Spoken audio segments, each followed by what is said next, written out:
அசம்பாவிதமான காரியங்களில் நடந்தால் துன்பம், துயரம், கஷ்டம், கவலை, துக்கம் என்று மனதை பாதிக்கக்கூடிய அளவுக்கு ஒரு காரியம் நடக்கும்போது எந்த ஜீவத்தோட்டத்தையும் பகவானையோ குருவையோ காண முடியாது. ஏன் அந்த அசைவிட மனம் இன்னும்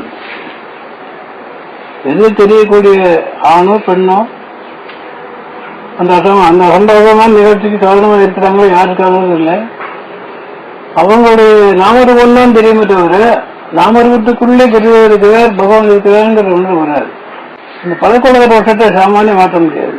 உள்ளார்ந்து போகாதபடி அதிலேயே நிலைத்து நின்று மனம் புழுங்கி, மனம் வெந்து, மனம் நஞ்சி இருந்த மனம் சின்னப்பட்டு போறதை விட கொஞ்சம் உடம்போடு நல்லி வேணும்.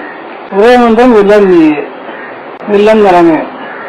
இந்த இடத்தை அழிக்கிறதே முன் தரணும்.